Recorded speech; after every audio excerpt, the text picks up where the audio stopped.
പരിചയം ഉറുമിയും ഒക്കെയായി പോരടിക്കുന്ന ഒരു മണ്ഡലം അങ്ങ് വടക്കുണ്ട്. എവിടെയത്? കേരളത്തിന് വടക്ക്. എവിടെയത്? ഊഹിക്കാൻ പറ്റുമോ?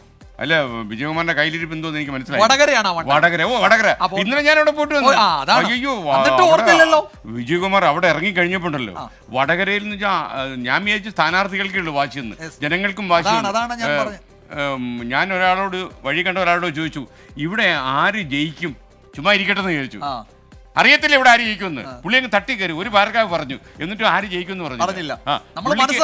ആ പറഞ്ഞ ആളിന് ഉറപ്പാണ് ജയിക്കുമെന്നുള്ളത്. ആരുടെ ആളാന്ന് എനിക്ക് മനസ്സിലായി. അവന് ചോദിക്കാൻ നിന്നില്ല, കാര്യം അത് അത്ര സുഖകരമായി തോന്നിയില്ല. വിജയകുമാർ, അപ്പൊ നമുക്ക് വടകര മണ്ഡല പരിചയത്തിലേക്ക് പോകുന്നു. ഓക്കെ, വടകര തീർച്ചയായിട്ടും ഒരു സ്റ്റാർ മണ്ഡലമാണ്. നല്ല വാശിയേറിയ മത്സരം നടക്കുന്ന ഒരു മണ്ഡലമാണ്. പ്രത്യേകിച്ചും ഷാബി പറമ്പിലും അല്ലേ, അതേപോലെ കെ ശൈലജ ടീച്ചറും അവിടെ എത്തിയതോടെ മത്സരം കൂടുതൽ കടുത്തിട്ടുണ്ട്. നമ്മൾ NDA കാൻഡിഡേറ്റിനെ നമ്മൾ വില കുറിച്ച് കാണുന്നില്ല. അവിടെ ഒരു കൗതുകമുള്ളത്, മണ്ഡലം കൺവെൻഷൻ നടക്കുന്നതിന് തലേന്നാണ് കെ മുരളീധരൻ അവിടെ നിന്ന് തൃശ്ശൂരിലേക്ക് വരേണ്ട സാഹചര്യം ഉണ്ടായതെന്നൊരു കൗതുകം കൂടി ഉണ്ട്. വണ്ടി തൃശ്ശൂരിലേക്ക് നീങ്ങിയത്. ഓക്കെ, എന്നിട്ടും എനിക്ക് തോന്നുന്നു അവിടെ അത് കുറച്ചുകൂടെ ഇളക്കങ്ങൾ ഉണ്ടാക്കിയിട്ടുണ്ട് അവിടെ, എനിക്ക് തോന്നുന്നു. അപ്പൊ ആ ഇളക്കങ്ങളിലേക്ക് നമ്മളൊന്ന് കടന്നു ചെല്ലുന്നു. മണ്ഡല പരിചയത്തിൽ വടകര.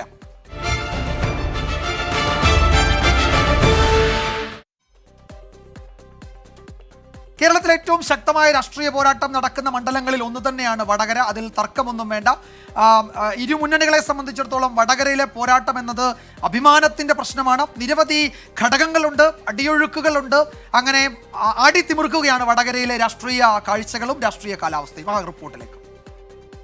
വടക്കൻ പാട്ടുകളിലൂടെയും കളരിയംഗത്തിലൂടെയും പേരുകേട്ട വടകര, പോരാട്ട വീര്യത്തിന്റെയും വിപ്ലവ കഥകളുടെയും മണ്ണ്. കോലീബി ഉൾപ്പെടെ നിരവധി രാഷ്ട്രീയ പരീക്ഷണങ്ങൾ നടന്ന നാട്. ഇവിടെ അത്ര വേഗം ആർക്കും ജയിച്ചു കയറാൻ പറ്റില്ല എന്നത് ചരിത്രം.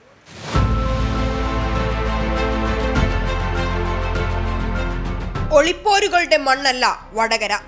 തീയതിയും നാളും തിഥിയും കുറിച്ച് നേർപ്പോരു മാത്രം നടത്തുന്ന കടത്തനാടൻ അംഗക്കളരിയാണ്. അവിടെ നേരംഗത്തിൽ ജയിക്കാനാകാത്ത രാഷ്ട്രീയ ഭീരുക്കൾ മുറിച്ചുരികയുമായി വന്ന് TP ചന്ദ്രശേഖരനെ പോലുള്ള രാഷ്ട്രീയ ധീരന്മാരെ ഇരുട്ടിൽ ഒളിപ്പോരിൽ വെട്ടിവീഴ്ത്തിയിട്ടുമുണ്ട്.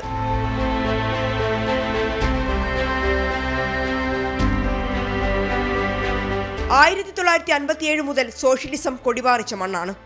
1971 KP ഉണ്ണികൃഷ്ണനിലൂടെ കോൺഗ്രസിന്റെ ആദ്യ ജയം. തുടർച്ചയായ 6 വട്ടം ഇടത്തും വലത്തും നിന്ന് KP ഉണ്ണികൃഷ്ണൻ വടകരയുടെ MP സ്ഥാനം നിലനിർത്തി. 1991 വിവാദമായ രത്നസിംഗിന്റെ സ്ഥാനാർത്ഥിത്വത്തെ കോലീബി എന്ന് CPIM വിളിച്ചു. അവിടെയും KP വീണില്ല. 1996 മുതൽ 2004 വരെ CPIM. വടകര മണ്ഡലത്തിൽ TP ചന്ദ്രശേഖരൻ വധവും RMPയും ഏറെ നിർണായകമാണ്.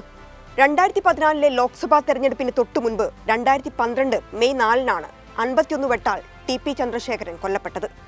അന്നു മുതൽ ഇങ്ങോട്ടുള്ള എല്ലാ തെരഞ്ഞെടുപ്പുകളിലും TP ചന്ദ്രശേഖരൻ വധം ചർച്ചാ വിഷയമാണ്. TP ചന്ദ്രശേഖരൻ 20,000-ലേറെ വോട്ട് നേടിയ 2009 മുല്ലപ്പള്ളി രാമചന്ദ്രൻ, 2014 ഇന്നത്തെ സ്പീക്കർ AN ഷംസീർ, KK രമയും മത്സരത്തിന്. എന്നിട്ടും ജയിച്ചത് മുല്ലപ്പള്ളി. 2019 K മുരളീധരനെ മണ്ഡലം നിലനിർത്താൻ കോൺഗ്രസ് ഇറക്കിയപ്പോൾ ഏറ്റവും ശക്തനായ P ജയരാജനെ മത്സരിപ്പിച്ചായിരുന്നു CPIM പ്രതിരോധം. 84,663 വോട്ടിന്റെ ഭൂരിപക്ഷത്തോടെ K മുരളീധരൻ സ്ഥാനം ഒന്നുകൂടി ഉറപ്പിച്ചു. ഇത്തവണ അപ്രതീക്ഷിതമായ കൂടുമാറ്റം. K Muraleedharan തൃശൂരിലേക്ക്, Shafi Parambil MLA വടകരയിലേക്കും.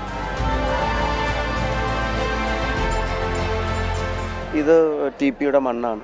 അത് അങ്ങനെ പറഞ്ഞുകൊണ്ടിരിക്കാൻ കാരണം എന്താ? സംഭവിക്കാൻ പാടില്ലാത്തൊരു കാര്യം സംഭവിച്ചു. അപ്പോൾ അവരുദ്ദേശിക്കുന്നത് ഒരു തെരഞ്ഞെടുപ്പ് കഴിഞ്ഞാൽ അതങ്ങ് വിട്ടുപോകണം, എന്നാൽ അടുത്ത ആളെ പിന്നെയും കൊല്ലാന്നാണോ? അപ്പോൾ അതും തീർച്ചയായിട്ടും ചർച്ച ചെയ്യും. ഇപ്പോൾ 2 ഗവൺമെൻറ്റുകളും ജനങ്ങളെ വല്ലാതെ വെറുപ്പിച്ചിട്ടുണ്ട്.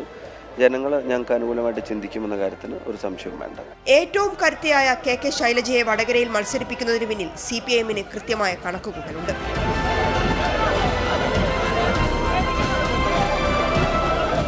ഈ നാടിൻ്റെ വികസനം, ഈ നാടിൻ്റെ സമാധാനം, ഈ മണ്ഡലത്തിൻ്റെ വികസനം, അത് ഈ അപ്പുറത്ത് ആര് എന്നുള്ള പ്രശ്നമില്ല. അവരാര് വന്നാലും ഇടതുപക്ഷ ജനാധിപത്യ മുന്നണി ജനങ്ങളോട് പറയുന്നത് ഈ കാര്യമാണ്. സ്ഥാനാർത്ഥി എന്നുള്ള നിലയിൽ ഞാൻ, അതുകൊണ്ട് നിങ്ങളിങ്ങനെ ഒരു അത്ഭുതം പോലെ ആ സ്ഥാനാർത്ഥി പോയി ഈ സ്ഥാനാർത്ഥി വന്നു, അതൊന്നും ഞങ്ങൾക്കൊരു വിഷയമല്ല. മുൻ വർഷങ്ങളിലെ തെരഞ്ഞെടുപ്പുകളിലെല്ലാം വോട്ട് വിഹിതം ഉയർത്തിയ ആത്മവിശ്വാസമാണ് BJPക്ക്.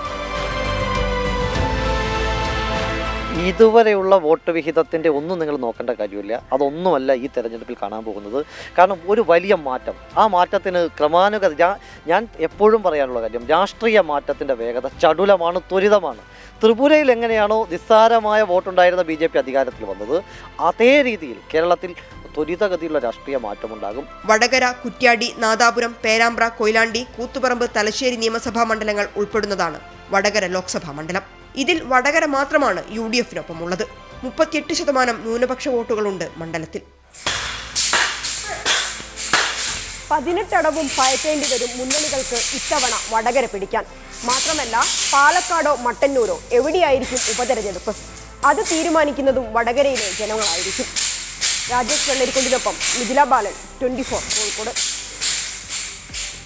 നമ്മുടെ കുട്ടിക്ക് കളരിയിൽ ഇറങ്ങിയാലും കളി അറിയാം അല്ലേ? ഓക്കെ, വടക്കൻ പോരാട്ടത്തിന്റെ ആളാണ്. ഓക്കെ, നന്നായി. ഒരു പ്രേക്ഷകൻ ചോദിക്കുന്നു, ഫ്ലവേഴ്സിൽ ഇടിമുറി ഉണ്ടോ എന്ന്. ഇടിമുറിയോ? അതെന്താ കാര്യം അങ്ങനെ ചോദിക്കാൻ? എനിക്ക് തോന്നുന്നത് എന്താ അറിയാം, നമ്മുടെ ഈ അടിമാലിയുടെ ഒരു കേസ് ഉണ്ടല്ലോ, ചില പ്രേക്ഷകരൊക്കെ ചോദിക്കുന്നു ലോകത്തിലുള്ള എല്ലാ പ്രശ്നവും പരിഹരിക്കും, നിങ്ങൾക്ക് എന്തുകൊണ്ട് നിങ്ങളുടെ അവിടുത്തെ കാര്യം പരിഹരിക്കില്ല? അത് നമ്മൾ വ്യക്തമാക്കി വെക്കുക.